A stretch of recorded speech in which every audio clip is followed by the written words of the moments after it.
ಕಳೆದ 5 ದಶಕಗಳಿಂದ ರಾಜ್ಯದಲ್ಲಿ ತಾವಂತ ಹರಿದಂಗೆ ನಿರಂತರವಾಗಿ ಹೋರಾಟವನ್ನು ಮಾಡ್ಕೊಂಡು ಬಂದಿದೆ. ಈ ಹೋರಾಟದ ಹಾದಿಯಲ್ಲಿ,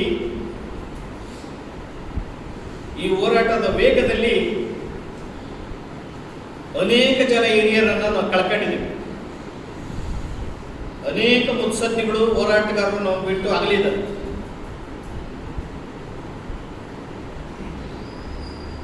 ಮೂಲ ಸಂಘಟಕರು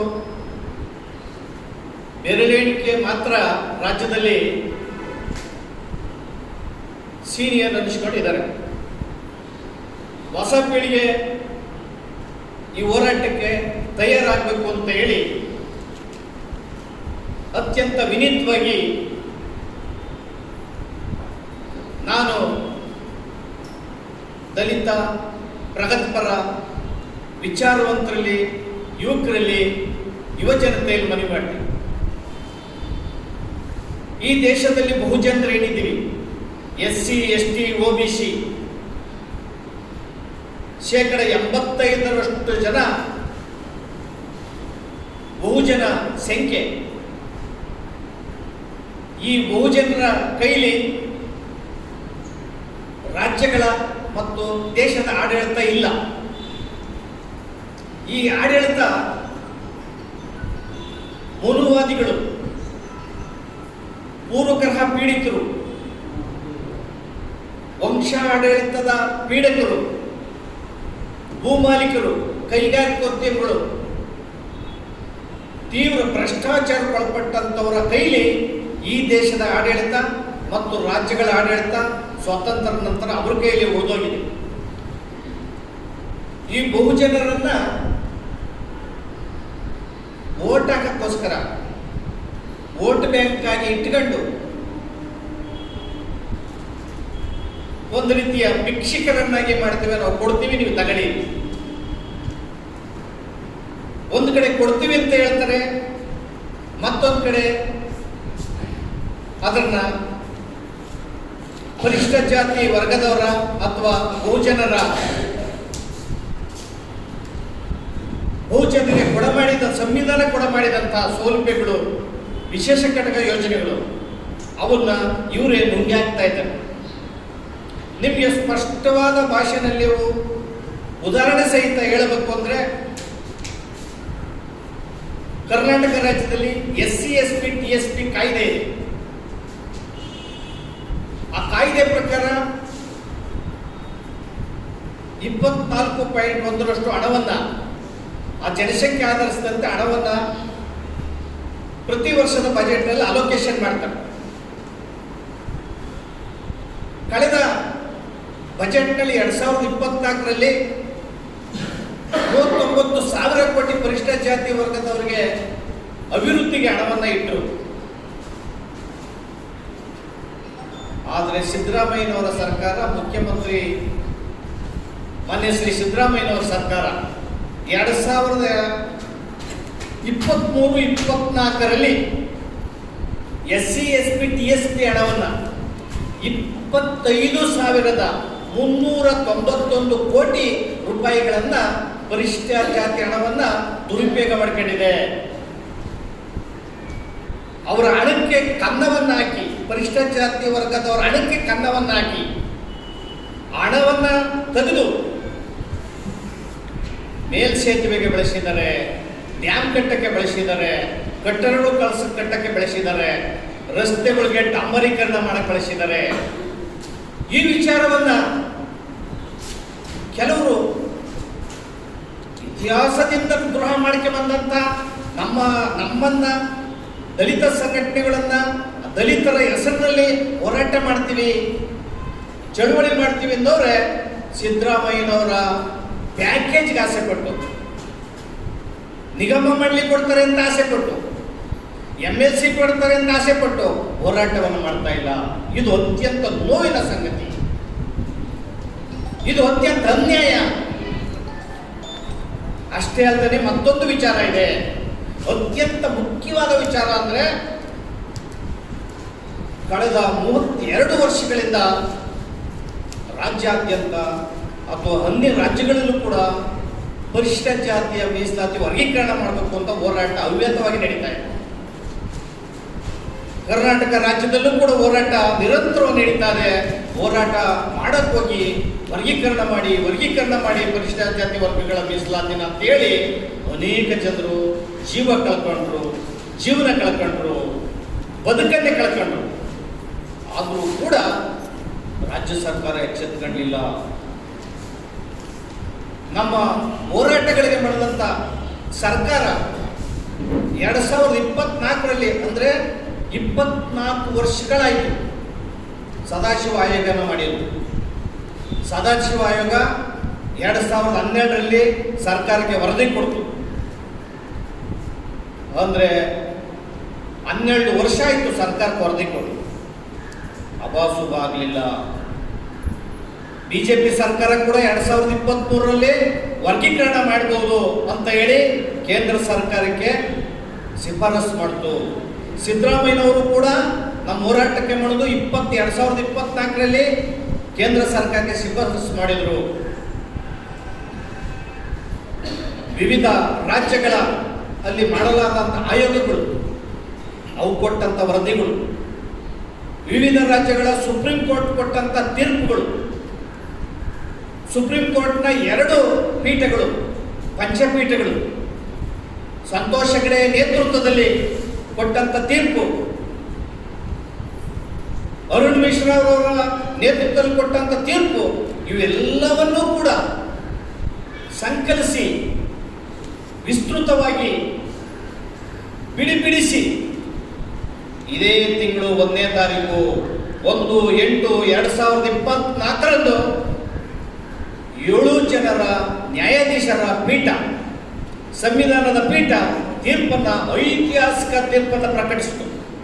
ಆ ತೀರ್ಪಿನಲ್ಲಿ ಸ್ಪಷ್ಟವಾಗಿ ಹೇಳಿದರೆ ಪರಿಶಿಷ್ಟ ಜಾತಿ ವರ್ಗಗಳ ವರ್ಗೀಕರಣ ಮಾಡಬಹುದು, ಇದಕ್ಕೆ ಸಂವಿಧಾನ ತಿದ್ದುಪಡಿ ಮಾಡಬೇಕಾಗಿಲ್ಲ, ರಾಜ್ಯ ಸರ್ಕಾರಕ್ಕೆ ಸಂವಿಧಾನಬದ್ಧ ಅಧಿಕಾರ ಇದೆ ಅಂತ ಹೇಳಿ ಸುಪ್ರೀಂ ಕೋರ್ಟ್ ತೀರ್ಪು ಕೊಟ್ಟು ಇವತ್ತಿಗೆ 29 ದಿನಗಳಾಯಿತು.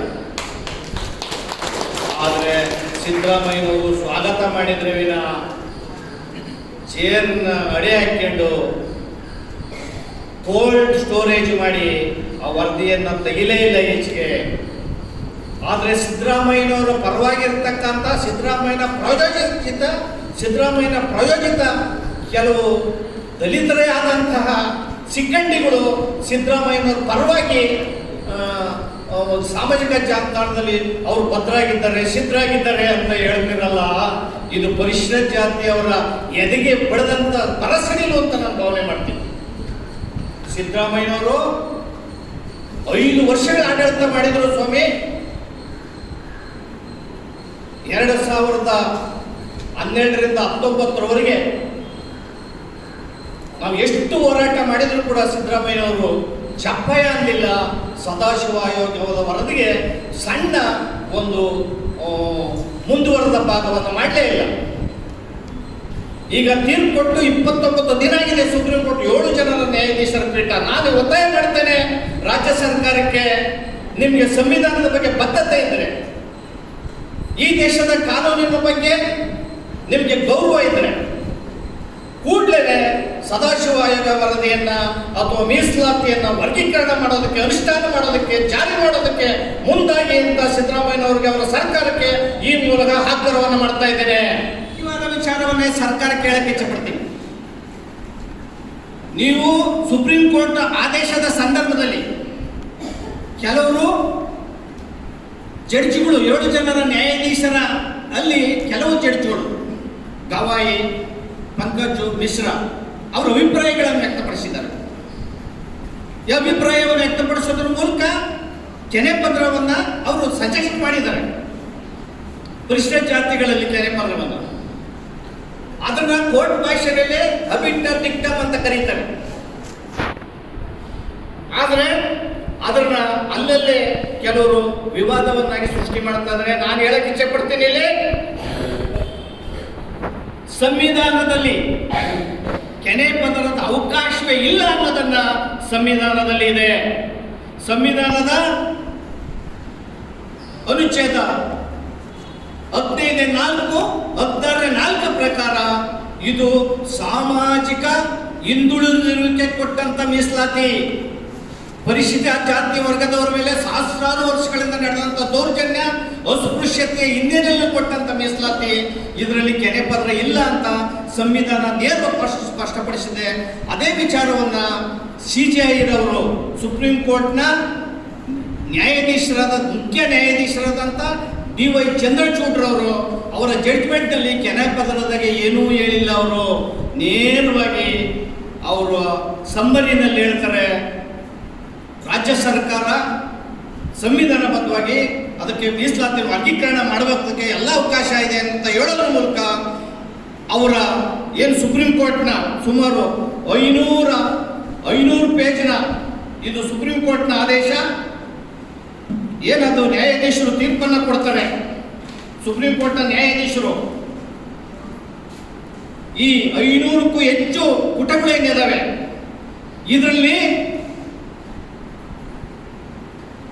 ಕಾನ್ಸ್ಟಿಟ್ಯೂಂಟ್ ಅಸೆಂಬ್ಲಿಯಾದಂಥ ಚರ್ಚೆಗಳು, ಬಾಬಾ ಸಾಹೇಬರು ಮೀಸಲಾತಿ ಕೊಡೋ ಸಂದರ್ಭದಲ್ಲಿ ಹೇಳಿದಂತಹ ಚರ್ಚೆ ಮಾಡಿದಂಥ ಪ್ರತಿಯೊಂದನ್ನು ಕೂಡ ಇದರಲ್ಲಿ ದಾಖಲು ಮಾಡಿದ್ದಾರೆ. ದಾಖಲು ಮಾಡೋದ್ರ ಜೊತೆಗೆ 1902ರಲ್ಲಿ ಇಂದಿರಾ ಸಹಾನಿ ಕೇಸ್ನಲ್ಲಿ ಪರಿಶಿಷ್ಟ ಜಾತಿಯವರಿಗೆ ಮೀಸಲಾತಿನಲ್ಲಿ ಕೆನೆ ಪತ್ರ ಬರಲ್ಲ ಅಂತ ಸ್ಪಷ್ಟ ಮಾಡಿದ್ದಾರೆ 9 ಜನ ನ್ಯಾಯಾಧೀಶ ಈಗಲಾಗಲೇ. ಆಮೇಲೆ ಜೊತೆಗೆ ಸಂವಿಧಾನದಲ್ಲಿ ಕನ್ಕರೆಂಟ್ ಲಿಸ್ಟ್ ಆಫ್ ಸಬ್ಜೆಕ್ಟ್ ಅಂತ ಇದು ಕೇಂದ್ರ ಸರ್ಕಾರ ಏನ್ ತೀರ್ಮಾನ ಅಂತಂದ್ರೆ ಎಲ್ಲ ರಾಜ್ಯ ಸರ್ಕಾರಗಳು ಕೂಡ ಅನುಸರಿಸಬಹುದು. ಆ ಕಾರಣದ ಯಾವುದೇ ಗೊಂದಲ ಬೇಡ. ಇದರಲ್ಲಿ ಸ್ಪಷ್ಟವಾಗಿ ಪರಿಶಿಷ್ಟ ಜಾತಿ SC ST ನಲ್ಲಿ ಆ ಮೀಸಲಾತಿನಲ್ಲಿ ಕೆನೆ ಪದರದ ಅವಕಾಶ ಇಲ್ಲ. ಅದರಿಂದ ರಾಜ್ಯ ಸರ್ಕಾರ ಅರ್ಥ ಮಾಡ್ಕೋಬೇಕು. ಜೊತೆಗೆ ಸುಪ್ರೀಂ ಕೋರ್ಟ್ನ 7 ಜನ ಮುತ್ಸದ್ದಿ ನ್ಯಾಯಾಧೀಶರು ಸಂವಿಧಾನದ ಪ್ರತಿ ಇದಕ್ಕೆ ಸಂಬಂಧಪಟ್ಟಂತ ಕಾಲಂಗಳನ್ನು ಟಚ್ ಮಾಡಿದ್ದಾರೆ.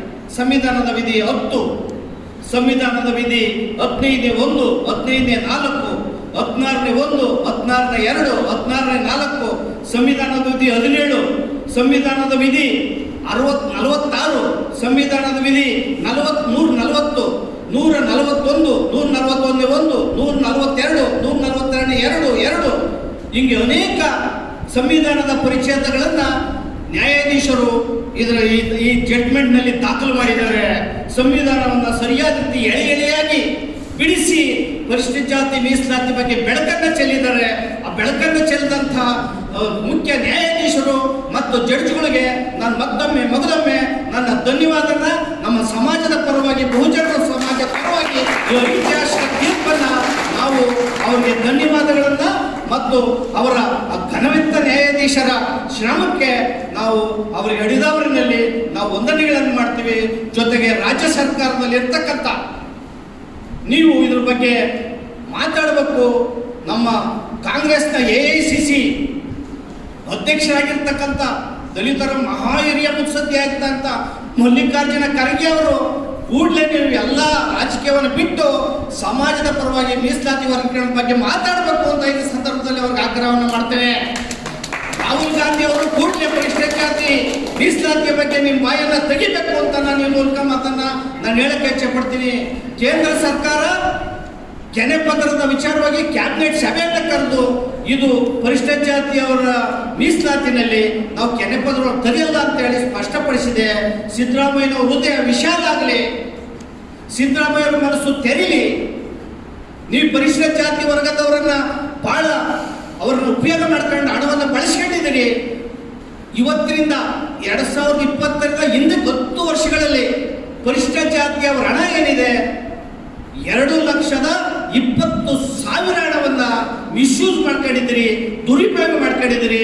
ಇದು ಪರಿಶಿಷ್ಟ ಜಾತಿಯವರ ಶಾಪ, ಅವ್ರ ನೋವು, ಅವರ ದಮನೀಯ ಸ್ಥಿತಿ. ನಿಮ್ಮನ್ನು ಸುಮ್ಮನೆ ಬಿಡಲ್ಲ, ನೀವೆಲ್ಲರೂ ಕೂಡ ಅತ್ಯಂತ ಶಾಸ್ತಿಯನ್ನ ಮತ್ತು ಕ್ರೂರ ಶಿಕ್ಷೆಯನ್ನು ಅನುಭವಿಸ್ತೀರಿ ಅನ್ನೋ ಮಾತನ್ನು ಹೇಳೋದ್ರ ಮೂಲಕ ಈ ಪಾಪ ಬಡ ಸಮಾಜದ ಹಣವನ್ನ ಯಾಕೆ ನುಂಗಿ ನೀರು ಕುಡಿತೀರಿ ಅಂತ ಮಾತನ್ನ ನಾನು ನಿಮ್ಗೆ ಹೇಳಕ್ಕೆ ಇಚ್ಛೆ ಪಡ್ತೀನಿ. ನಿಮ್ಗೆ ಅಕ್ಕಿ ಕೊಡ್ತೀವಿ, ನಿಮ್ಗೆ ವೈ ಗ್ಯಾರಂಟಿ ಕೊಡ್ತೀವಿ, ಅದು ಕೊಡ್ತೀವಿ, ಇದು ಕೊಡ್ತೀವಿ, ನಮ್ಮನ್ನು ಭಿಕ್ಷಿಕರನ್ನಾಗಿ ಮಾಡಿ ಇವ್ರ ಹಣವನ್ನೆಲ್ಲ ಪಡೆದು ನೀವು ಅವ್ರಿಗೆ ಕೊಟ್ಟು ನೀವು ಈ ರೀತಿ ಅನ್ಯಾಯ ಮಾಡ್ತಾ ಇದ್ದೀರಲ್ಲ, ಅದು ಸರಿಯಲ್ಲ. ಕೂಡಲೇ ಸಿದ್ದರಾಮಯ್ಯ ಅವ್ರ ಸರ್ಕಾರದಲ್ಲಿ ಕೇಳ್ತೀನಿ, ನಮ್ಮ ಹಣ ಏನು 2024, 23, 24ಗೆ 25,391 ಕೋಟಿಯನ್ನು ನೀವು ಬೆಳೆಸ್ಕೊಂಡಿದ್ದೀರಲ್ಲ, ಕೂಡಲೇ ವಾಪಸ್ ಕೊಡಿ.